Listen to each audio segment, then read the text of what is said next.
Les macaques sont des animaux assez cruels, mais ce chaton a eu la chance d'être sauvé par sa mère. Le singe a essayé de s'emparer du bébé, mais le chat s'est défendu, s'est jeté sur le chaton et l'a défendu. Observez attentivement le déroulement de ce combat. Bien que le macaque ne puisse pas se déplacer sur ses deux pattes arrière, il est capable de rester assis relativement droit avec ses pattes avant libres pendant une durée stable et presque illimitée. Cela lui permet de se battre efficacement avec eux. Il est difficile pour un chat de garder l'équilibre même en position assise, mais l'avantage de l'agilité et de la souplesse et bien sûr de l'excellente motivation ajoute à la force de la femelle. Elle domine le macaque et l'écrase d'une attaque fulgurante. Nous trouvons ce combat amusant, mais il s'agit en fait d'un combat pour la survie d'un adorable chaton, et nous ne pouvons que nous réjouir que le cruel primate ne l'ait jamais atteint.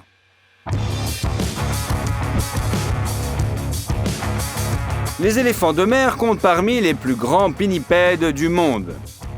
Et un mâle agressif peut tout simplement écraser un bébé. Il s'agit de manière très brutale. Pour empêcher le petit de s'échapper, l'énorme mâle pour utiliser ses mâchoires pour saisir le bébé, le tirer vers lui et lui infliger une douleur supplémentaire en le mordant. De cette façon, le petit pinnipède effrayé sera moins enclin à se défendre. Puis, d'une puissante poussée vers le bas, le mâle brise tout simplement la colonne vertébrale du petit. Heureusement, la mère est vigilante. Elle sauve le petit de l'agresseur, même si elle fait 2 fois sa taille, 2 fois moins. Le plan du mâle tombe à l'eau lorsque la femelle riposte de manière plus active et plus féroce. Il est difficile de dire pourquoi le mâle a attaqué la famille. Il s'agit peut-être de jalousie ou de compétition pour la nourriture. Il est plus facile de s'occuper du bébé maintenant que plus tard lorsqu'il grandira. Quoi qu'il en soit, l'opération a échoué. La mère était vigilante.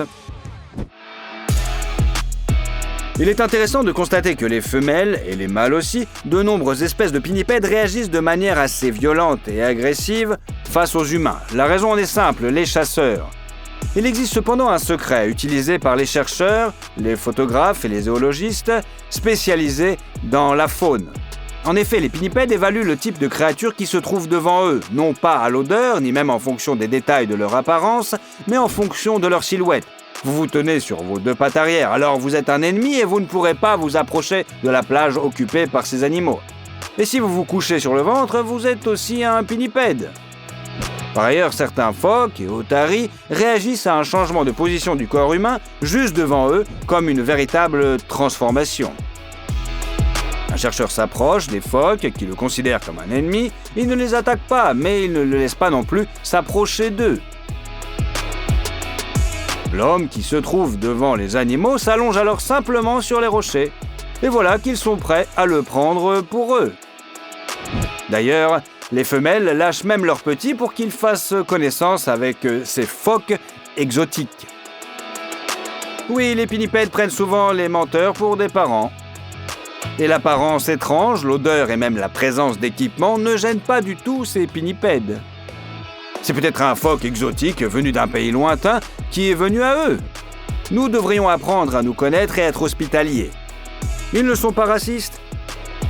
Étonnamment, alors que le chercheur est allongé, la femelle, tout aussi féroce et agressive, peut même laisser un homme s'approcher de son petit. Il est difficile de s'attendre à un tel accueil de la part d'animaux sauvages, n'est-ce pas? Mais il faut admettre que ces créatures sont fascinantes. Aimeriez-vous connaître de si près les bébés phoques? Dites-le nous dans les commentaires.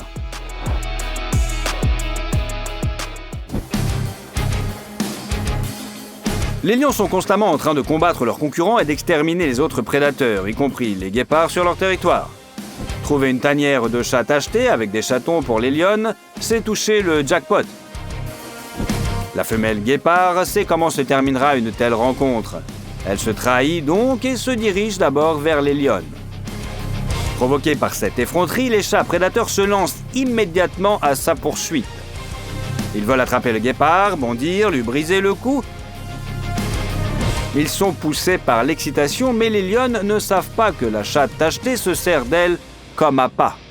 La femelle guépard emmène les lionnes le plus loin possible des chatons. Elle prend un risque.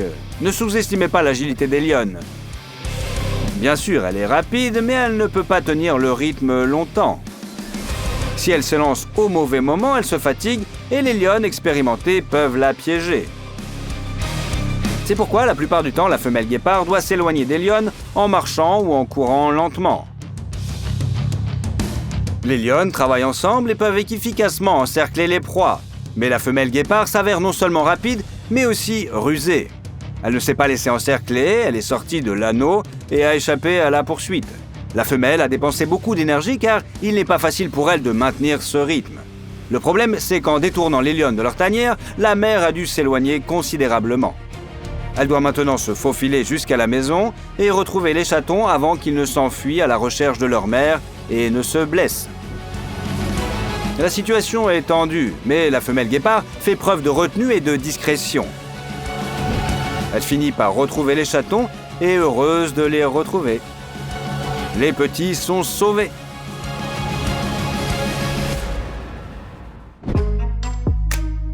Un énorme python sent la tanière d'un chat sauvage et s'y rend pour enquêter.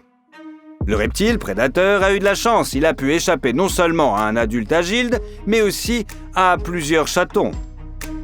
Le terrier n'a qu'une seule entrée et le serpent la bloque de sorte que les bébés ne peuvent pas sortir. Si la mère tente de déplacer les chatons alors qu'elle est occupée avec l'un d'entre eux, le python attaquera les autres. La chatte a 3 possibilités. La première est d'abandonner sa progéniture à la menace du monstre à sang froid, qui est plus de 7 fois plus grand. La deuxième est de porter autant de chatons qu'elle le peut, car il est peu probable qu'elle ne subisse pas de perte. La troisième est de rester et de se mettre en travers du chemin du monstre pour essayer de les sauver tous.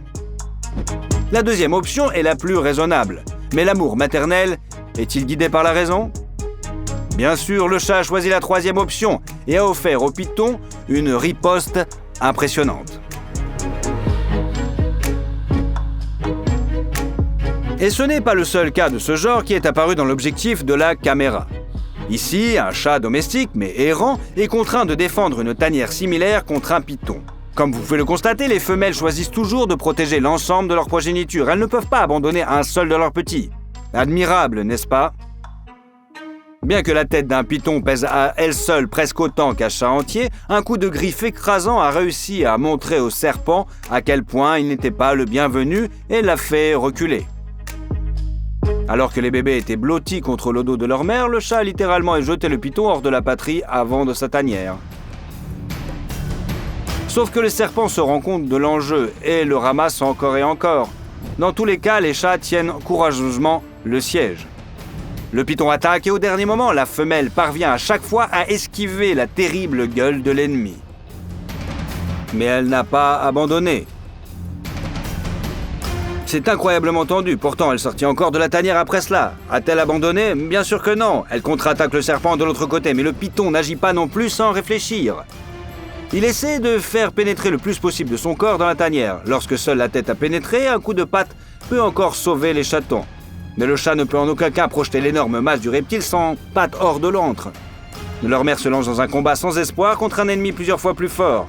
Ayant reçu de nombreux coups rapides, le python est blessé, mais il n'a pas subi de dommages sérieux, car si le chat s'était sérieusement heurté à lui, le serpent l'aurait tout simplement étranglé en quelques secondes.